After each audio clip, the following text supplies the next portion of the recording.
This channel does not promote any violent, harmful, or illegal activities. All content provided by this channel is meant for an educational purpose only. নাগরিকত্ব প্রমাণে বিরাট পরিবর্তন, বা আপনারা বলতে পারেন এখন থেকে কিন্তু এই 4টি নথি আপনাদের লাগবে। সেক্ষেত্রে আপনি যে ভারতীয় নাগরিকত্ব সেটা কিন্তু প্রমাণ করতে পারবেন। তো কি এই 4টি নথি? যদি আপনার কাছে না থাকে কিভাবে বানাতে পারেন, বা কেনই বা এই 4টি নথিকেই শুধুমাত্র ভারতীয় নাগরিকত্ব হিসেবে ভ্যালিড ডকুমেন্ট ধরা হচ্ছে, বাকি যে অন্যান্য ডকুমেন্ট রয়েছে যেমন আধার কার্ড, প্যান কার্ড, ওগুলোকে কেন ভারতীয় নাগরিকত্বর প্রমাণ হিসেবে ধরা হচ্ছে না, সমস্ত কিছুই কিন্তু আজকে আমরা এই ভিডিওর মাধ্যমে দেখে নেব।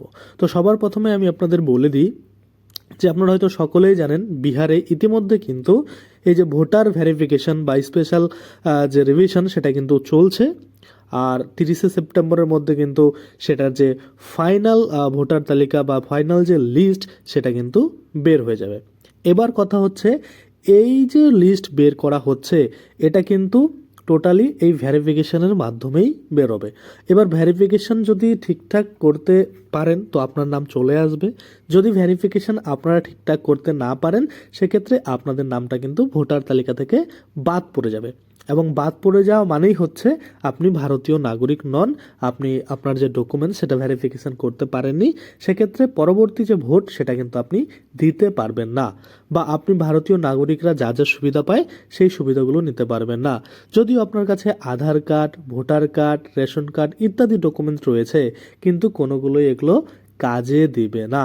কারণ আপনারা সকলেই জানেন আধার কার্ডকে প্রাধান্য দেওয়া হতো, কিন্তু বর্তমানে আধার কার্ড দিয়ে আপনি না আপনার ডেট অফ বার্থ প্রুভ করতে পারবেন, অর্থাৎ আপনার জন্ম তারিখ প্রুভ করতে পারবেন না, সেটা দিয়ে আপনি কিন্তু নাগরিকত্বের প্রমাণ করতে পারবেন, কোনোটাই কিন্তু করতে পারবেন না।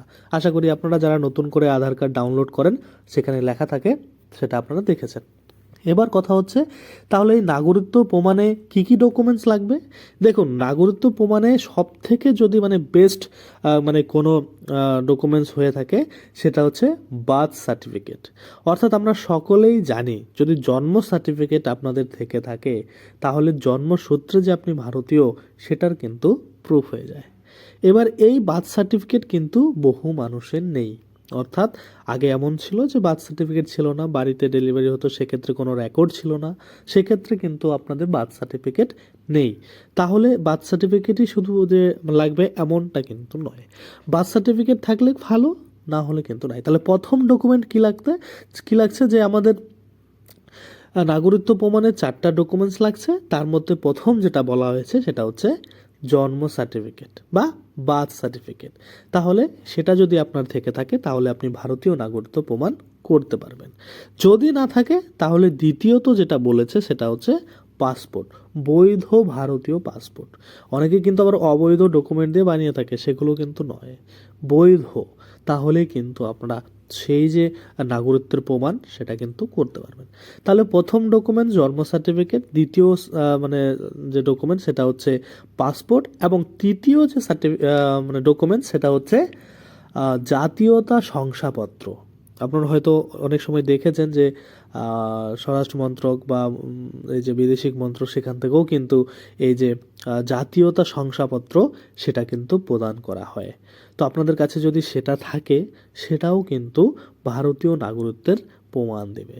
তাহলে প্রথম ডকুমেন্ট বার্থ সার্টিফিকেট, দ্বিতীয় ডকুমেন্ট হচ্ছে পাসপোর্ট, এবং তৃতীয় ডকুমেন্ট হচ্ছে জাতীয়তা শংসাপত্র। অর্থাৎ আপনার যদি জাতির যে শংসাপত্র সেটা থেকে থাকে সেটা দিয়েও কিন্তু আপনার যে নাগরিকত্বের প্রমাণ সেটা কিন্তু হতে পারে।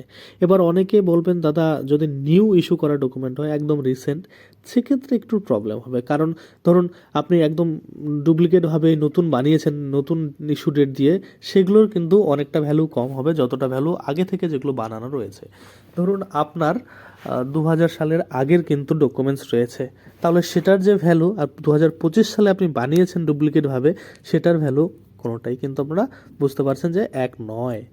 তারপরে যদি লাস্ট আমরা দেখি 4 নাম্বার যে ডকুমেন্টটা লাগবে, প্রথমে আমরা দেখলাম ভোটার কার্ড, দ্বিতীয়ত পাসপোর্ট, এবং তৃতীয়ত আমরা দেখলাম যে আমাদের কিন্তু যে জাতীয়তা শংসাপত্র সেটা থাকলে হয়ে যাচ্ছে।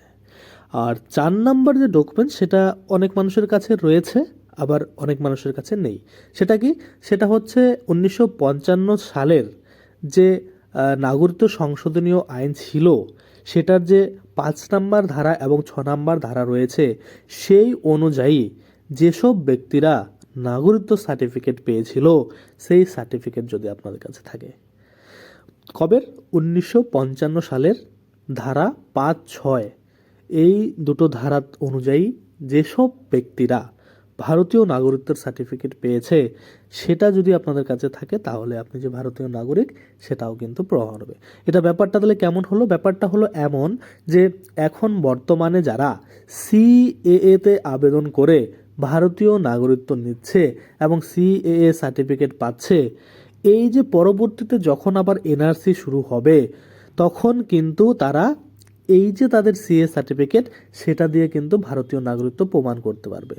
তাহলে আমরা সেটাই দেখলাম যে 1955 সালে এরকম হয়েছিল নাগরিকত্ব সংশোধনীয়, সেই সংশোধনীয় অনুযায়ী বা সেটার যে সেকশন রয়েছে ধারা 5 এবং ধারা 6 সেই অনুযায়ী যারা ডকুমেন্ট পেয়েছে সেই ডকুমেন্টটা যদি আপনারা দেখান তাহলেও কিন্তু বৈধ ভারতীয় নাগরিক আপনি হচ্ছেন। তাহলে মূলত এই 4টা ডকুমেন্ট কিন্তু আপনাদের ভারতীয় নাগরিকত্বের প্রমাণ দিচ্ছে। তাহলে এবার আপনারা অনেকেই বলবেন, দাদা আমার কাছে আধার কার্ড রয়েছে, সেটা কি ভারতীয় নাগরিকত্বের প্রমাণ নয়?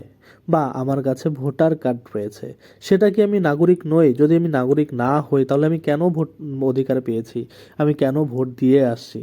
তো দেখুন, এগুলো সব ভুয়োভাবে যারা বানিয়েছে তাদের জন্যই করা হচ্ছে। আপনারটা ধরুন বৈধ রয়েছে, কিন্তু এখন বর্তমানে এমন ভেরিফিকেশন শুরু হয়েছে বৈধগুলোকেও ভেরিফাই করতে কিন্তু বাধ্য করা হচ্ছে। আরও একটা জিনিস, সেটা হচ্ছে আপনারা সকলে জানেন যে ভোটার ভেরিফিকেশনটা কিন্তু 2002 সাল যে রয়েছে তারপরে যাদের লিস্টে নাম রয়েছে তাদেরই একটু সমস্যা, আর বাকি 2002 সাল অবধি যেসব ভোটার তালিকায় নাম রয়েছে তাদের কিন্তু কোনো সমস্যাই না। কারণ ওই লিস্টে নাম থাকা মানে আপনার ওটাই ভ্যালিড ডকুমেন্ট, ওই ডকুমেন্ট দিয়েই কিন্তু আপনি আপনার যে ডকুমেন্ট ভেরিফিকেশন বা এই যে ভোটার ভেরিফিকেশন সেটা কিন্তু সম্পূর্ণ হয়ে যাবে। আশা করি আপনারা এটুকু বুঝতে পারছেন। এবার অনেকেই আপনারা কমেন্ট করেন যে দাদা সিএতে আবেদন করলে আমরা যেসব ডকুমেন্টসগুলো পেয়েছি সেগুলো কি আগে জমা করে দেবো না পরে করে দেবো? দেখুন, আপনাদের যে ডকুমেন্টস রয়েছে সব নাম্বার উল্লেখ করে আপনারা চাইলে সাবমিট করতে পারেন, না হলে আপনাদের কাছে রাখতে পারেন, কারণ ওগুলো কিন্তু একটা সময় গিয়ে অবৈধই হয়ে যাবে, আপনারা জানেন, যদি ঠিকঠাক আপনি নাগরিকত্ব সার্টিফিকেট না পান। তাহলে যেসব 4টা ডকুমেন্ট আপনাদের বললাম এগুলো যে কোনো একটা আপনার কাছে থাকলে আপনাকে চিন্তা করতে হবে না, কিন্তু না থাকলে একটু চিন্তার কারণ রয়েছে। কারণ বাংলাদেশিদের যে মানে বিতাড়িত করার মানে পদক্ষেপ সেটা কিন্তু খুব ভালোভাবে নেওয়া হয়েছে বা উদ্যোগটা কিন্তু অনেক কড়াকড়িভাবেই চলছে। তাহলে আমরা কি দেখলাম? আধার কার্ড আপনি নাগরিকত্বের প্রমাণ করতে পারছেন না, ভোটার কার্ড দিয়েও আপনি ভারতীয় নাগরিকত্বের প্রমাণ করতে পারছেন না, রেশন কার্ড দিয়েও কিন্তু আপনি ভারতীয় নাগরিকত্বের প্রমাণ করতে পারছেন না, প্যান কার্ড দিয়েও কিন্তু আপনি আপনাদের যে ভারতীয় নাগরিকত্বের প্রমাণ করতে পারছেন না। তাহলে সেই সব ডকুমেন্টগুলো শুধু সরকারি প্রকল্প পেতে অন্যান্য কাজের ক্ষেত্রে কিন্তু ব্যবহার করা যাচ্ছে, কিন্তু সেটা দিয়ে কোনোভাবেই ভারতীয় নাগরিকত্বের প্রমাণ করা যাচ্ছে না।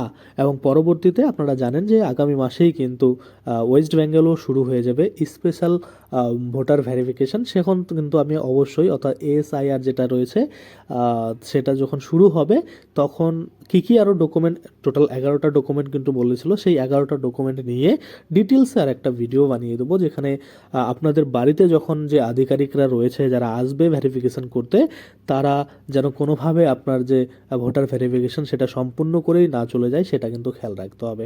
অর্থাৎ আপনাকে ডকুমেন্ট কিন্তু ঠিকঠাক রেডি রাখতে হবে। তো পরবর্তীতে আমরা দেখব সেই কোন ডকুমেন্টসগুলো কিন্তু আমাদের অবশ্যই ভেরিফিকেশনের জন্য রেডি রাখতে হবে।